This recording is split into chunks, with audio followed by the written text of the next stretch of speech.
যাত্রাবাড়িতে হানি ফ্লাইওভারের টোল প্লাজায় আগুন দিয়ে জ্বালিয়ে দিয়েছে দুর্বৃত্তরা। বুধবার সন্ধ্যায় এই ঘটনা ঘটে। পরে রাস্তায় আগুন জ্বালিয়ে অবরোধ করলে বন্ধ হয়ে যায় ঢাকা চট্টগ্রাম মহাসড়কে যান চলাচল। কয়েক দফা চেষ্টার পরে তাদের সরাতে পারেনি আইন শৃঙ্খলা বাহিনী। এখনও থেমে থেমে সংঘর্ষ চলছে। আরও জানাচ্ছেন সহকর্মী রিয়াজ রাহান।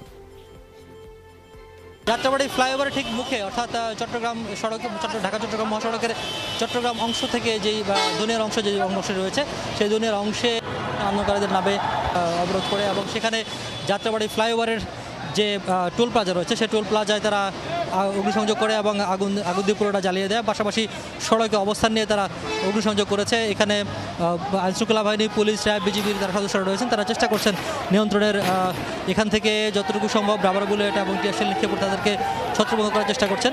কিন্তু সমস্যা যেটি ঘটেছে সেটি হচ্ছে আন্দোলনকারীরা ফ্লাইওভারের ঠিক মুখে অর্থাৎ যে টোল প্লাজা রয়েছে সেখান থেকে শুরু করে ফ্লাইওভারের উপরে